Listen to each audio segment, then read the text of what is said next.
तो देखिए, पंडित जी ने आपको बताया कि आखिर दुर्गा चालीसा आप करते हैं तो उससे आपको क्या कुछ लाभ मिलेगा और कैसे ये प्रभावशाली होता है।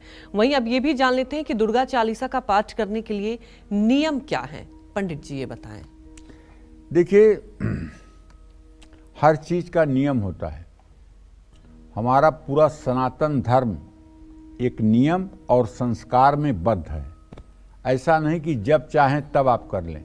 जैसे देवताओं की पूजा अगर प्रातः काल की जाती है तो पितरों की पूजा दिन में 12 बजे के बाद ही की जाती है। दिन में 12 बजे के पहले अगर आप पितरों की कोई पूजा कर रहे हैं तो वो पूजा आपकी कामयाब नहीं होगी। हर समय ध्यान रखिएगा कि पितरों की पूजा दिन में 12 बजे के बाद ही की जाती है और देवताओं की पूजा सूर्योदय के समय ही की जाती है। तो सूर्योदय के समय स्नान करके, साफ वस्त्र धारण करके, सूर्योदय के समय ना उठ पाएं तो सुबह 7-8 बजे से पहले पहले स्नान कर लें।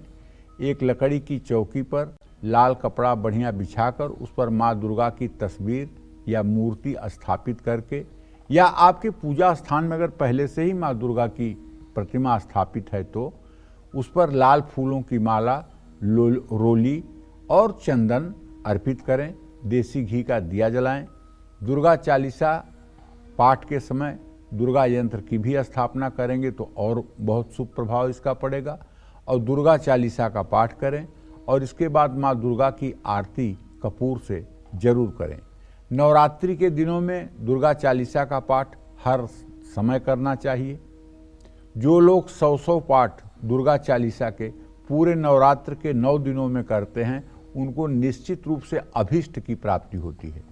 जिनको संतान नहीं हो रहा है और या जिनका गर्भ अपरिपक्व होकर के ही समाप्त हो जाता है, या जिन्हें गर्भ धारण होता है लेकिन बच्चे में हार्ट बीट नहीं आती है और बार बार इसके लिए एबार्सन कराना पड़ता है, उन सभी लोगों को चाहिए कि नवरात्र में 100 पाठ दुर्गा चालीसा के पूरे 9 दिन करें और 9 दिन नवरात्र के व्रत करें। नमक न खाएं। रात्रि में शयन भूमि पर या लकड़ी की चौकी पर ही करें। पूर्ण रूपेण शुचिता पवित्रता का पालन करें। अपने हाथ से बनाया हुआ प्रसाद पाएं या शुद्धता के साथ बना हुआ ही प्रसाद और फलाहार सेवन करें। दुकान से, बाजार से खरीद करके कोई वस्तु ना खाएं और जब तक जागते रहें तब तक भगवती दुर्गा का अपने मन में स्मरण करते रहें। नवरात्रि में दुर्गा चालीसा का पाठ दुर्गा सप्तशती पढ़ने के बराबर शुभ फल देता है। अब चूंकि दुर्गा सप्तशती तो पूरा तंत्र है।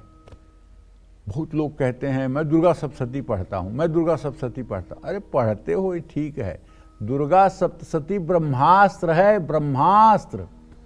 उसमें 700 मंत्र जो हैं, 700 मंत्र सिद्ध मंत्र हैं। ये 700 मंत्र जो है 7 लोकों को हिला करके रख सकते हैं।